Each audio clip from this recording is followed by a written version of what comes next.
Good morning, good morning, good morning, good morning. Smart morning, smart morning. Very good. অসাধারণ excitement, yes or no? Yes. Okay. তো বিকির জন্য একটা বিঘান হয়ে যায়।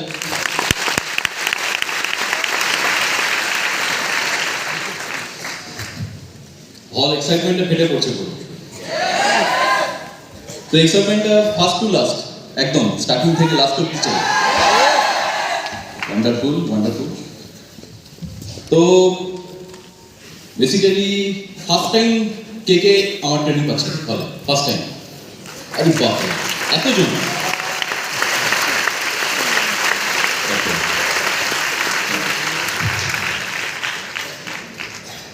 তো নিজের ব্যাপারে ইন্ট্রোডাকশন দেওয়ার বেশি কিছু নেই, খুব একটা বড় কেউ না, স্মার্ট ভ্যালু নর্মাল একটা অ্যাসোসিয়েট হিসেবে জয়েন করা তোমাদের মতন। তারপর বাকিটার জার্নি। কথা বলে না, success is a journey, not a destination. Yes or no? তো জীবনে একটা মানুষ কি হবে সেটা কেউ তার আগের থেকে কেউ জানে না। পৃথিবীতে তুমি যত বড় সাকসেসফুল মানুষদের দেখে নাও, তারা কিন্তু স্টার্টিং থেকে জীবনের যেদিন জন্ম হয়েছে সেদিন থেকে তারা কিন্তু জানে না যে আগামী দিনে সে কি করতে চলেছে। কারণ ইয়েস অর নো? জানে না। সেটা তার কর্ম, সেটা তার কাজ, তার ডিসিশন, তার অ্যাকশন, তার উপর ডিপেন্ড করে তার একটা মানুষের ফিউচার ডিসাইড হয় যে সে আগামী দিনে কি হবে। Yes or no? বাকিটা আলাদা। মা বাবা হয়তো অনেক কিছু চায়, জীবনে জন্মানোর আগেই প্ল্যানিং শুরু হয়ে যায় যে আমার ছেলে বা আমার মেয়ে বড় হয়ে কি হবে। Yes or no? জন্মানোর আগে, জন্মে যাওয়ার পর হসপিটালে আমার ছেলে কি হবে, ইঞ্জিনিয়ার হবে, ডক্টর হবে, লয়ার হবে। Hello, yes or no? মা বাবার প্ল্যানিং আলাদা থাকে, রিলেটিভসের প্ল্যানিং আলাদা থাকে, বাট উপরালার প্ল্যানিং গুলো কিছু প্ল্যানিং হয়। Hello, yes or no? জীবনে আমার লাইফে যা হয়েছে, আজকে আমি যেই জায়গায় আছি, এর পেছনে সব থেকে বড় এই প্ল্যানিং। আমিও জানতাম না, আমার ফ্যামিলিতে কেউ জানতো না, কেউ জানে না, এটা ইম্পসিবল। কিন্তু কথা বলে না, উপরালা সব জানে, উপরালা সব জানে।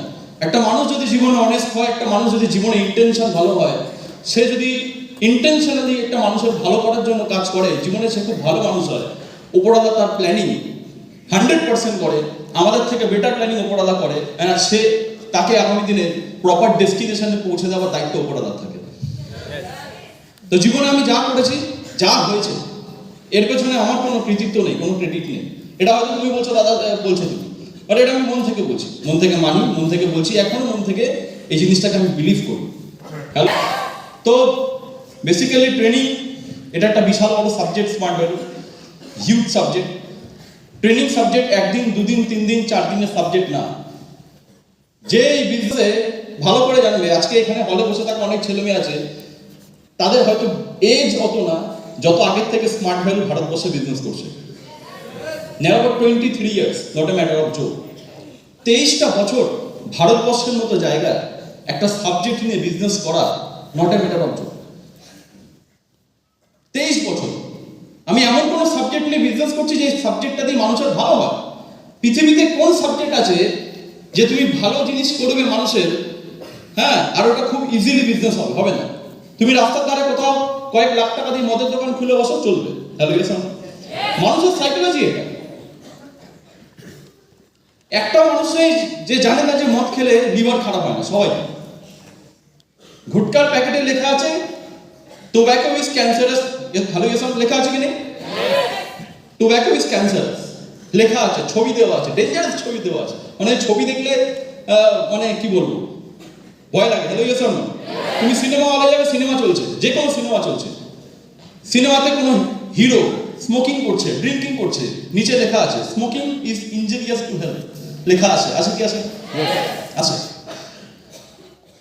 তাহলে তুমি খারাপ জিনিস তার বিজনেস করতে কিছু লাগে না, মানুষকে শুধু অ্যাডিকশন দিতে হবে। অ্যাডিকশন, মানুষ একটা জিনিস পছন্দ করে, ওটা হচ্ছে অ্যাডিকশন।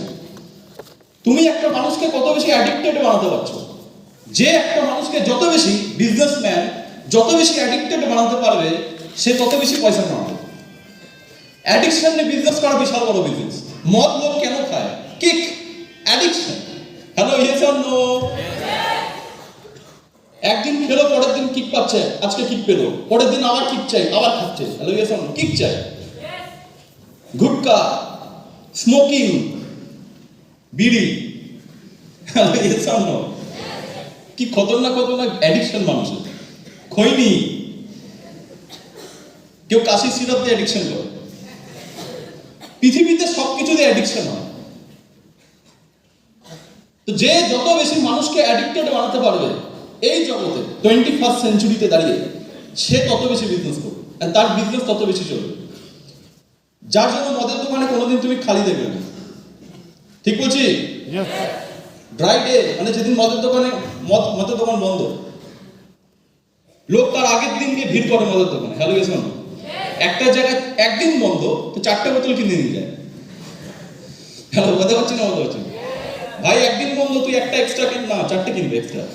কেন না? ড্রাই ডে, পরের দিন মদের দোকান খোলা নেই, একসাথে কিনে নিয়ে যাও, নিয়েও খাবো, সবাইকে খাবো। হ্যালো, বলতে পারছি কি? বলতে পারছি না? লোক, তুমি লোকের কাছে গিয়ে টাকা চাও, লোক টাকা দেবে না। তুমি লোকের কাছে গিয়ে একটা বিড়ি চাও, দিয়ে দেবে। লোক মাল খাওয়ানোর জন্য রেডি। হ্যালো, বলতে পারছি না? বলতে পারছি না? তুমি গিয়ে বলবে আমার কাছে না টাকা নেই, পয়সা নেই। আরে পয়সা কি, আমি খাওয়াচ্ছি তোকে, অসুবিধা কি আছে? মাল খাবিয়ে দেবে তোমার। তুমি 100 টাকা চাও, লোক দেবে না। হ্যালো, ঠিক বলছি কথাটা? ঠিক বলছি কথাটা? কিচ্ছু করো না, এটাই নিয়ম। আমি আগের দিন সোদপুর থেকে আসছিলাম রাতের বেলা, তখন প্রায় 12টা বাজে। ওই রাস্তা দিয়ে আমি আসছিলাম, কল্যাণী হাইওয়ে এক্সপ্রেস দিয়ে, কল্যাণী ওইদিকে রাস্তা দিয়ে আসছিলাম। তো আমি ওখানে, এবার আমার একটা জিনিস আছে কি, রাস্তা দিয়ে আস্তে আস্তে যদি আমি গাড়িতে কোনো সময় একা থাকি, অনেকে লিফট চায় না। অনেক সময় আমি কি করি, পাড়ায় হোক আশেপাশে হোক, যদি আমার চোখে পড়ে কেউ, কোনো বয়স্ক বা কেউ লিফটের জন্য চাইছে, আমি তাকে লিফট দিয়ে দিই। কত দূর যাবে আমি ছেড়ে দিই, ওটা হয়, ওটা নেচার, আমার দিয়ে দিই। তো আমি রাস্তা দিয়ে আসছিলাম, আস্তে আস্তে দেখি একটা লোক একটা ছোট্ট বাচ্চাকে নিয়ে দাঁড়িয়ে আছে। ছোট্ট বাচ্চা, এটুকু করে হবে, দাঁড়িয়ে আছে। তাই আমি ভাবলাম, লিফট দেখাচ্ছে, হাতের ওখানে দেখাচ্ছে, লিফট দেখাচ্ছে, কেউ দাঁড়াচ্ছে না। রাতে 12টার সময়, অটো নেই, বাস নেই, কিচ্ছু নেই, কেউ দাঁড়াচ্ছে না। আমি বললাম চলো ঠিক আছে, লিফট চাইছে ওখানে দিই। আমি গাড়ি দাঁড় করালাম, কিছুটা আগে গিয়ে আমি দাঁড়িয়ে আছি। ও এখনো ফলো করেনি আমাকে যে আমি দাঁড়িয়েছি, কারণ বেসিক্যালি কেউ দাঁড়ায় না স্বাভাবিকতা ওই সময় দাঁড়িয়ে। আমি দাঁড়িয়েছি, ওয়েট করছি, হর্ন মারছি। তো লোকটা আসলো, আমি কাছ নামালাম। কাছ নামানোর সাথে সাথে লোকটা যেই কথা বললো যে আমাদের একটুখানি ছেড়ে দেবে, আমি 1 ঘন্টা ধরে এখানে ওয়েট করছি, কোনো বাস ফাস কিছু পাচ্ছি না, ছেড়ে দেবে। দেখি লোকটার মুখ থেকে ভস ভস করে মদের গন্ধ বেরোচ্ছে, পুরো গাড়ির ভেতর গন্ধ হয়ে গেছে। তুমি বিলিভ করবে না, একটা বাচ্চা ছেলে ওর কোলে আছে। এবার আমার ভয় লাগছে, ভয় ঠিক না, ওয়ারিংস লাগছে। তাহলে কিডন্যাপ করে নি তোমার নামে, আদৌ নিজের বাচ্চা তো। আমি ইচ্ছা করে গাড়িতে বসলাম, গাড়ি দরজা খুলে দিলাম, গাড়িতে